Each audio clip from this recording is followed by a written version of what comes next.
So President Trump is in Beijing gearing up for a critical meeting with Chinese leader Xi Jinping less than 10 hours from now.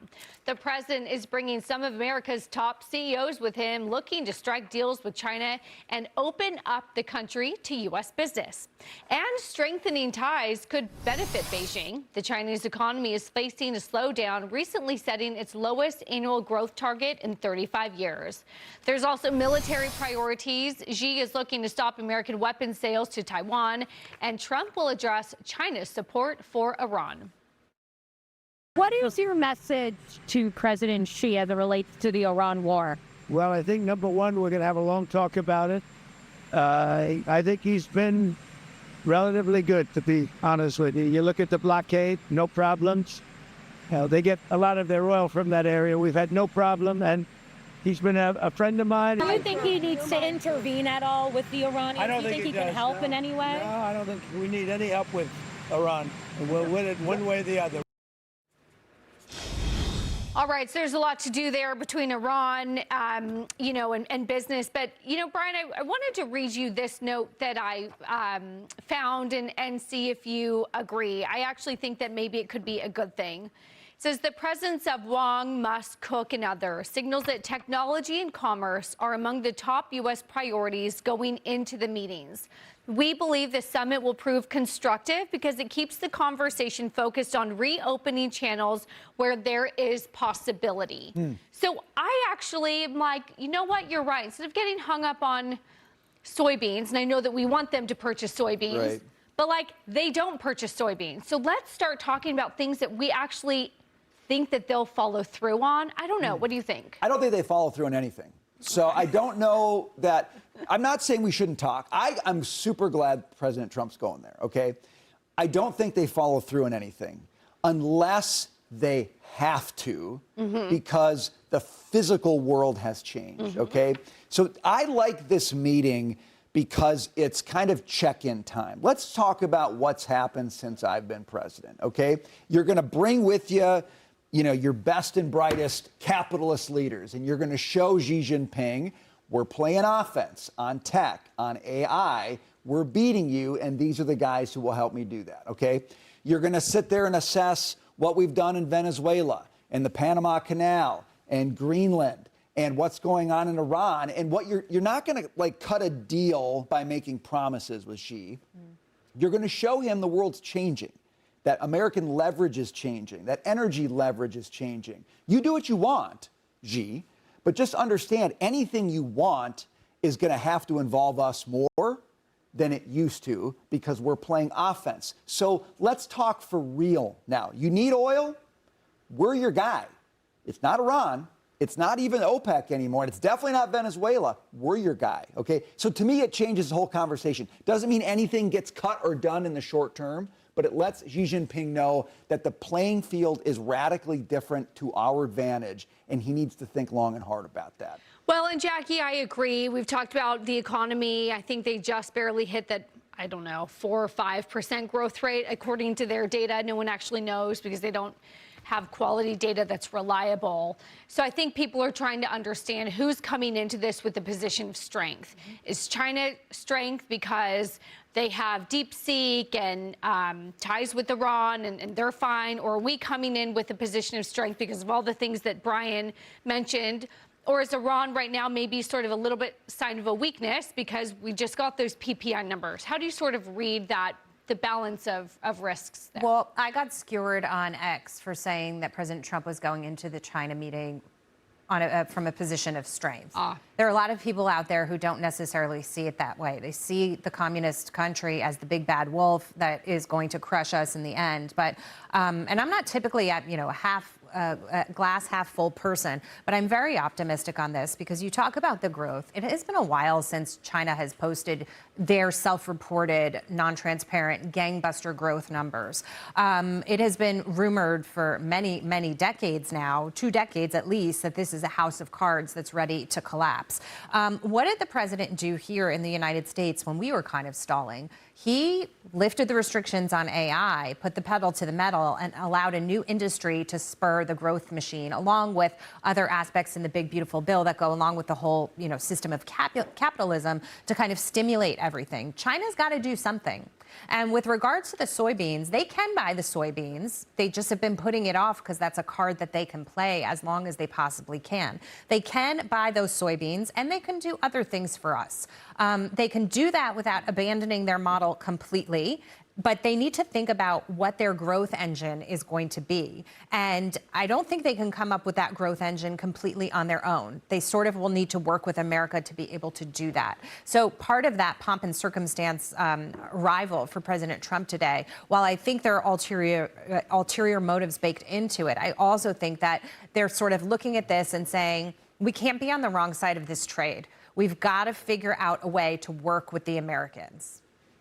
I love the negotiating that you guys are putting up here, the positioning. I'm always bad at that, so I'm glad to hear the thinking. I think it's really smart. But I have a question, more questions than answers on this topic, really. Didn't the president used to say, I'm trying to disentangle myself from China. We need to be further away from them rather than closer. And here we are even talking about having Chinese autos in this marketplace. Chinese autos that, by the way, would have a very competitive position because they're like a fifth the price of American vehicles. The average U.S. car price equals 5 new Chinese electric vehicles. So I'm sure Larry Kudlow can answer all my questions. Well, we have the man himself here. What a transition. Jerry, Larry Kudlow, you missed it. We played Frank Sinatra in the introduction for you. And we're excited. We're talking about China. Don't start. I'm in no mood. You're in no mood. All right, so give it to I us. just want to tell you. How do you Hello. view this? Hello. Why am I here? To talk about China. China. I want to get your thoughts on this. Okay, go. Fire. What do you think? About Trump is in China, in Beijing. We're talking about chip deals. We're talking about Iran. We're talking about who's coming in from a position of strength. We're talking about if we should keep our friends close or our enemies closer. Trump showing up with $14 trillion in market cap worth as CEOs behind him. How do you view all of this? I think there's certain, it used to be dancing cheek to cheek. This is smooching cheek to cheek. That's the way I kind of look at that, Taylor. I don't think anything will particularly happen here. No disputes, no arguments, people are even mentioning the word tariff anymore. That used to be a big market mover. They're not even doing that. They've decided jointly that they don't want to pay a toll in the Strait of Hormuz. How very brave of them. I think the most important thing is when Trump leaves, I think he's going to take very strong action in the Arabian Gulf and the Strait of Hormuz. I think at a minimum, they're going to reinstate the, whatever it's called, Operation Freedom. Yeah, Project Freedom, to completely open up. You can't keep, sustaining these high oil prices and these big inflation numbers. I think there probably likely will be a combat mission. I think the bombing will start up. The lights are out in Carg Island. I don't know if you read the article. It's a wonderful article. Scott Bessent, who knew? Scott Bessent just closed the whole place down without dropping any bombs at all. Iran's in a heap of trouble. The leadership, at least some of them, are going to Moscow. Those that can't get to Moscow are probably hanging out in Afghanistan. I mean, this is just a horrible bunch of people, regime that has to be dealt with. But China's not going to do it. We have to do it, okay? That's the key point. We will do it with Israel. China can't do it. China invented these guys, or helped to. They buy 90% of their oil, the Iranian oil, and now they're worried about a toll booth in the Strait of Hormuz. So that's my take. I don't think anything particularly will happen. Chips and agriculture and Boeing airplanes, most of that stuff is arranged ahead of time. If there are any disputes, they will table them. They'll come back. There's an APEC conference in September, I think, and then there's a G20 conference in Doral Hotel in December. So, but again, dancing cheek to cheek. We have to take strong measures, and I believe the president will, strong measures to close down this regime. When you dance cheek to cheek, sometimes you can whisper in a person's ear. Yes. Do you think President Trump is going to say, look, you don't have to do anything, but we're going to do some things, and you need to quit being a lifeline for these guys? That's all. Quietly, you need to quit being a lifeline. Intelligence-wise, whatever you're sending them, that's got to stop now. They're kind of, you know, it's a good point. I think that they've kind of started to do that already.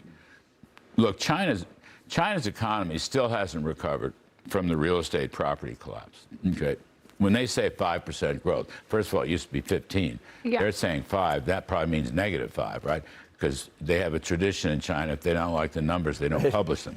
All right, it's fascinating. So I think they're on their back foot, and the trouble now for them, in addition to all the other things, is they're not getting oil. And second, right, we won't let it. It's wonderful. That blockade killed them. Killed them. Yeah. And furthermore, they're not getting oil at a 30 or 40% discount. Okay, so they're not getting it, and they're not getting discount.